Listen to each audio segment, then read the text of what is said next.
পৌরসভা সংলগ্ন গ্রাম পঞ্চায়েতের বাসিন্দারা পৌরসভার পানীয় জলের ট্যাপ থেকে জল নিতে গেলে পৌরসভার বাসিন্দাদের হাতে প্রহৃত হন গ্রাম পঞ্চায়েতের এক বাসিন্দা।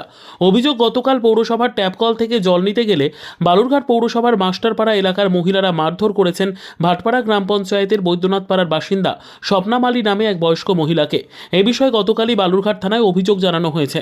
আরও অভিযোগ, এ বিষয়ে পুলিশ কোনো পদক্ষেপ না নেওয়ায় এদিন ভাটপাড়া থেকে গ্রাম পঞ্চায়েতের বৈদ্যনাথপাড়া এলাকার একদল মহিলা বালুরঘাট থানায় এসে বিক্ষোভ দেখায়। তাদের দাবি, দোষীদের উপযুক্ত শাস্তি দিতে হবে। পাশাপাশি তাদের এলাকায় পানীয় জলের সুব্যবস্থা করারও দাবি জানান মহিলারা। ভাটপাড়া অঞ্চলে বাস করি।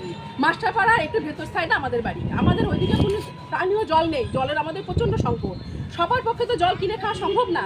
লগিন দাসের বাড়ির সামনে যেই ট্যাপটা আছে ওটা পৌরসভা এলাকাতে পড়ে, সেখানে আমরা পানীয় জলটা ওখান থেকেই যাই আমরা নিই। এবার জল আনতে গেলে ওনারা দেয় না। আশেপাশে যাদের বাড়ি, যেমন মেডিকেল রিপ্রেজেন্টেটিভ দেবাশিস দত্ত, ওনার বউ সুদীপ্তা দত্ত এবং ওনার মেয়ে দিশা দত্ত, ওরা ট্যাপের মুখের মধ্যে পাইপ লাগায় জলটা বাড়িতে নিয়ে ট্যাঙ্কি ভরাচ্ছে। ওরা 2 টাইম পৌরসভার জল পায়, তার সত্ত্বে বাড়িতে রানিং ওয়াটার আছে। এইভাবে তো জলটা না ওদের যুক্তি হয় না। প্রত্যেকটা লোকের সঙ্গে ওরা মিসবিহেভ করে। এখানে যারা আছে তারা প্রত্যেকে বলবে, কারোর বোতল ফেলে দেয়, কাকে জল ভরতে দেয় না। কালকে এই নিয়ে কিছু নিয়ে আমার মাসির সঙ্গে বচসা হয়েছে। উনি অসুস্থ, নার্ভের পেশেন্ট। দেবাশিস দত্তের বউ সুদীপ্তা দত্ত প্রচন্ড হারে মেয়েরা আমার মাসিকে দেখুন কি অবস্থা। মেয়েও মাস পেয়ে যায়। সাক্ষী যারা আসে, আমি তো সেই সময় সেখানে ছিলাম না, যারা ছিল তারা আটকাতে পারে না। আমার অনেক পরে আমরা গেছি, আমরা থানাতে জিডি করেছি, মহিলাকে হাসপাতালে পৌঁছেছি, কিন্তু সম্পূর্ণ ব্যাপারটাকে একদম ধামাচাপা দেওয়ার চেষ্টা হচ্ছে। আর আমাদের সব থেকে বড় যেটা বক্তব্য, সেটা হলো আমাদের পাড়ায় একটু ট্যাপের জলের ব্যবস্থা করে দিন।